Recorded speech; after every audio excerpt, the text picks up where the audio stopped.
Sunday, आपला आवडता दिवस, ज्या दिवसाची आपण वाट बघत असतो तो म्हणजे आपला आवडता दिवस संडे. आज कुठं तर आपण प्लॅन बनवलाच पाहिजे. कुठं जायचं.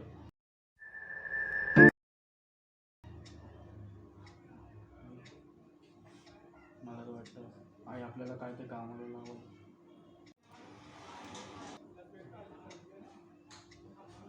आता आजचा दिवस आपल्याला आईच्या कामात जायचं. एक मिनिट, आता ॲक्टिंग ते केली पाहिजे.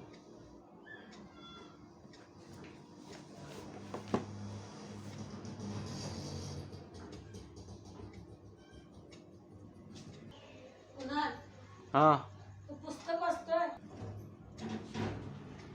पुस्तकं वाचतोय.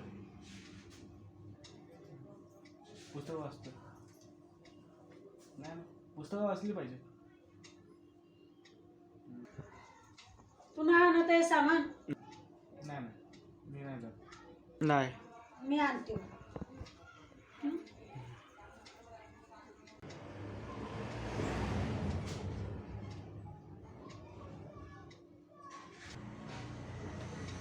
वाचलो. पुस्तकामध्ये खूपच ताकद असते. म्हणून डॉक्टर बाबासाहेब आंबेडकर बोलून गेले, वाचाल ते वाचाल आणि वाचवाल. हे शब्द आपण खूप टाईम ऐकतो. आणि पुस्तक का वाचावे हे या व्हिडिओमध्ये तुम्हाला नक्कीच समजेल. चला तर त्या पहिले बघूया आपण इंट्रो. Bye bye.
जाणून घ्या पुस्तकाबद्दल.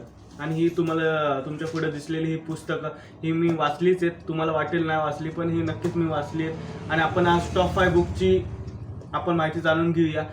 आणि ते बोलताना वाचाल तर वाचाल हे डॉक्टर बाबासाहेब आंबेडकर यांनी म्हटलं आहे. आणि वाचवाल पण का तेही सांगतो.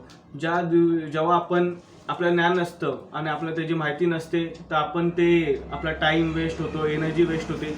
मग आपण ते जाणून घेतलं आणि काय त्याच्या संबंधित माहिती घेतली, काय त्याच्या संबंधित वाचलं तर आपल्याला ते जाणीव होती की आपण कुठं काय चुकतोय.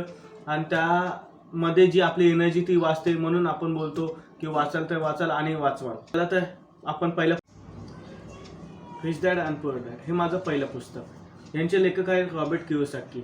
आणि हे 200 पानाचं पुस्तक आहे. मी तुम्हाला 5 मिनिटात हे जर 5 मिनिटं पण नाही त्यापेक्षा कमी टाईममध्ये तुम्हाला फक्त थोडं समजवतं या पुस्तकामध्ये काय होतं. या पुस्तकामध्ये लेखक संपत्तीबद्दल व तसेच उच्च शिक्षण घेऊनही आपण मिडल क्लास का व आपण कशी संपत्ती जमा केली पाहिजे व छोट्या आपण नक्की संपत्ती जमा करतोय का व छोट्या स्टेपमधून आपण फ्रीडम कसं जगू शकतो व पैसा साठवून आपण पैशाचा आनंदही कसा घेऊ शकतो. आणि त्याचबरोबर आपले कुठं काय चुकतं, आपण संपत्ती जमा करतोय का, आपण ॲसेटच जमा करतोय का आपण लायबिलिटीजमध्येच पैसा घालवतोय आणि आपली इन्कम ही वाढवत जातोय का आपण ती कमी करतोय.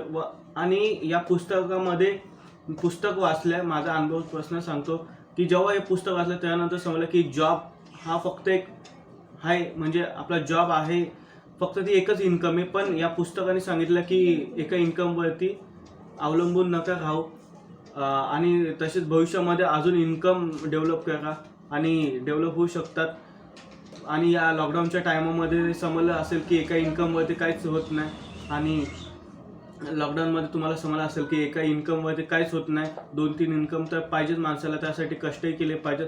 आणि कष्ट करताना आपण नक्कीच संपत्तीच निर्माण करतोय ना, का आपलं मालमत्ताच उभी होती ना, त्याच्याकडेही लक्ष दिलं पाहिजे.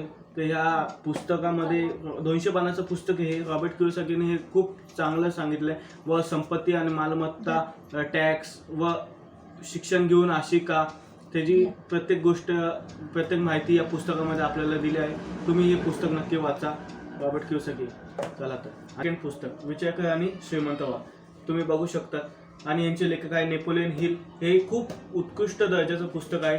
या पुस्तक मी जेव्हा वाचलं त्यामध्ये, या पुस्तकामध्ये जसं रिच डॅड आणि पुअर डॅड, ह्याच्यामध्ये आपण संपत्ती कशी निर्माण करू शकतो हे शिकण्यासारखं आहे. तसंच यामध्ये आपला माइंडसेट कसा चेंज होऊ शकतो व भावना, आपली जी मनातली भावना असते व आपण ज्या गोष्टीवरती विश्वास ठेवतो की हा आपण करू शकतो, याबद्दल ह्याच्यामध्ये सांगितलं आहे. आणि ह्याच्यामध्ये खूप चांगल्याही लेखकांच्या मुलाचंही ह्याच्यामध्ये सांगितलं आहे की तो कसा होता. आणि त्यांना एक नसतं का आपण की त्यांचा जेव्हा मुलगा जन्माला आला तेव्हा त्याला बोलता येत नव्हतं, ऐकता येत नव्हतं, मग नंतर त्याच्यावरती त्यांनी कशी मात केली याही या पुस्तकामध्ये आहे. व हे पुस्तकही तुम्हाला नक्की आवडेल. हे या पुस्तकामध्ये जास्त करून ठाम, विश्वास, निश्चय आणि इच्छाशक्ती याच्यावरती हे पुस्तक आहे. आणि कसे आपण व्यवसाय करताना तसेच पुढे आपण आयुष्यात जाताना काय काही प्रश्न आपण स्वतःला विचारले पाहिजेत व आपला विकास झाला पाहिजे या संबंधित हे पुस्तक आहे. आणि तुम्हाला हे पुस्तक नक्की आवडेल. आणि तुम्हाला जर विकत घ्यायचं असेल तर हे पुस्तक, ह्याची किंमत ही 200 आणि हे चांगलं पुस्तक आहे, तुम्ही नक्की वाचा.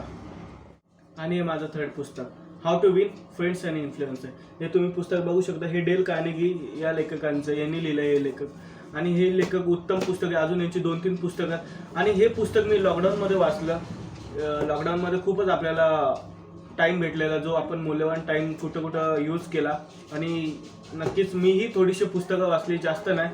आणि या पुस्तक जेव्हा मी वाचलं तेव्हा मला समजलं की आपण खूप बोलण्यात चुकी करतो. तसेच आपण पुढच्याला नकळत काय बोललं असेल, त्याला कसं वाटतं व बोलण्यावरती कसं आपण शब्द कसे बोलले पाहिजेत, कुठं काय ठिकाणी वापरायला पाहिजेत, अजूनही थोडी चुकी होती. पण हे पुस्तक खूपच इम्पॉर्टंट आहे. जर तुम्हाला संभाषणाचं कौशल्य वाढवायचं असेल व 4 चौघात तुम्ही उभे थांबले तर तुमचं कॉन्फिडन्सने कसे बोलू शकता तुम्ही. आणि कुठल्या कामाच्या ठिकाणी आपल्याला संभाषण तर पाहिजे असतं. कम्युनिकेशन स्किल हे महत्त्वाचं असतं, नाहीतर माणसाचा विकास होत नाही. कम्युनिकेशन हे स्किल खूप महत्त्वाचं असते आणि आजच्या टायमाला तर खूपच महत्त्वाचं आहे. म्हणून आणि कम्युनिकेशन स्किलमध्ये हे पुस्तक पहिल्यावरती आहे.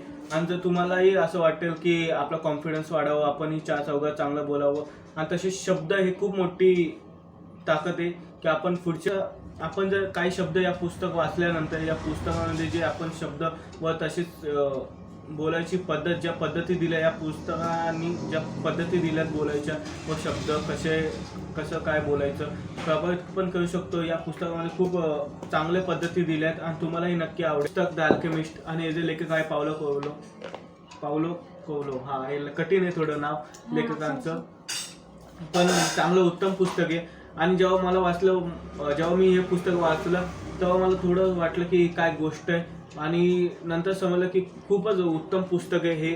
आणि या पुस्तकामध्ये थोडक्यात सांगायचं राहिलं तर सँटियागो नावाचा मुलगा असतो, ज्याला ते स्वप्न पडतात आणि त्याला खजिन्याचं स्वप्न पडतो व त्या खजिन्यापर्यंत पोहोचताना तो जी मेहनत करतो व त्या जे साहस, त्याच्यामध्ये जे वाटायला येतं, दुःख सहन व त्याच्यामध्ये त्यांची काय कामं त्याला करायला लागतात, ज्यापर्यंत तो खजिन्यापर्यंत पोहोचण्यासाठी. ते केल्यानंतर जेव्हा त्याला खजिना भेटतो आणि त्यानंतर त्याला समजते की खजिना इम्पॉर्टंट नाही आहे, माणूस आपल्याकडे खूप मोठा खजिना आहे, ती म्हणजे आपलं बॉडी, आपलं शरीर. त्याला नंतर समजतं की आपण खजिना तर खूप, आपल्याकडे खजिना असून उपयोग नाही, तर आपली बॉडी हे ते व्यवस्थित ठेवली पाहिजे. आणि आपली जी संपत्ती आहे ती म्हणजे आपलं एक बॉडी आहे. ही आपली खूप मोठी संपत्ती आहे. आणि हे 5वं पुस्तक ॲटॉमिक हॅबिट्स, जेम्स क्लिअर या लेखकांनी हे लिहिलं आहे. आणि या पुस्तक जेव्हा मी वाचलं तेव्हा मला समजलं की सवयी हे खूप आपल्या जीवनात म्हणजे महत्त्वाचे घटक आहेत. कसं आपण जे सवयी आपण अंगाला लावतो, जे आपल्याला सवयी असतात त्याच्याने पुढे आपण जाऊन येणाऱ्या टाईममध्ये आपलं ते व्यक्तिमत्व व आपल्याला जी सवय आज घडतील, म्हणजे आपले जे छोटे छोटे आपण जे कामं, नंतर जी आपल्याला आता फोन बिन बघणं, नंतर आपल्याला कसे घातक पण काही काही सवयी चांगल्या असतात जे आपल्याला पुढे पोचून चांगल्याच होतात व आपल्याला चांगली प्रगती होते. पण काही काही सवयी या आपल्याला येणाऱ्या टाईममध्ये आपल्याला कुठं ना कुठं आपल्याला त्या सवयीचा फटका पण बसतो व तसेच कोणत्या सवयी पकडायला पाहिजे आपण व त्या सवयीवरती काम केलं पाहिजे. हे या पुस्तकामध्ये लेखकांनी चांगल्या प्रकारे सांगितलं आहे. आणि जेम्स क्लिअर हे लेखकांचंही स्वतःचं एक गोष्ट आहे. म्हणजे त्यांनी जेम्स क्लिअर या लेखकांनी स्वतःचाही एक त्यांचा आयुष्यामधला एक भाग सांगितला आहे ज्यामध्ये त्यांना अपघात होतो व त्या अपघातानंतर ते जशी हॉस्पिटलमध्ये येतात तेव्हा त्यांच्या आयुष्यात तो टाईम थांबू नये व ते एकाच ठिकाणी पडू नये म्हणून त्यांनी ज्या छोट्या छोट्या सवयी जे त्यांनी स्वतःच्या अंगाला लावल्या व तिथून त्यांचा जो झालेला विकास याबद्दलही या पुस्तकात त्यांनी सांगितले व सवय आपण कशा पकडायला पाहिजे आणि लहान लहान सवयी व लहान लहान कामही आपल्याला पुढे जाऊन कशी साध्य होतात व लहान लहान गोष्टी आपण छोट्या छोट्या स्टेप घेऊन पुढे आयुष्यात लहान लहान स्टेप घेऊन कशा आपण पुढे आयुष्यात प्रगती करू शकतो व मोठा इम्पॅक्ट पाडू शकतो. तर ह्याच्यावरती हे पुस्तक आहे आणि तुम्हाला ऑटोमिक हॅबिट्स हे पुस्तक तुम्ही नक्की घ्या. कसं आहे आज हे पुस्तक जर वाचल्यानंतर तुम्हाला समजेल की आजचा जो टाईम आहे आणि पुढील येणारा टाईम त्यामध्ये सवयीचं हे महत्त्व पटवून देणारं हे पुस्तक आहे आणि तुम्हालाही हे नक्की पुस्तक आवडेल. या पुस्तकाचं नाव आहे ऑटोमिक हॅबिट्स आणि जास्ती नाही 300 पानाचं पुस्तक आहे. पण या 300 पानाच्या पुस्तकामध्ये आपल्याला नक्कीच 30 वर्षाचं त्यांचा जो अनुभव आहे त्यांच्या आयुष्याचे ज्या सवयी हे कसे सवयी एका दिवसात होत नाही आणि जी सवय आपल्याला चांगली सवय आता पुस्तकाची वाचण्याची सवय तर आपण लागत नाही आपण लवकर पण एक कुठं काय गेम्स बोला हे त्याची सवय आपल्याला लगेच पकडते. पण आपण चांगल्या सवयी पकडून व त्यांच्यासोबत सवयी लावून उद्या आपल्याला तो थोडासा बदल खूप मोठा इम्पॅक्ट करून देतो. ह्याच्यावरती हे पुस्तक आहे आणि तुम्हाला हे नक्की आवडेल. तुम्ही हे पुस्तक घ्या.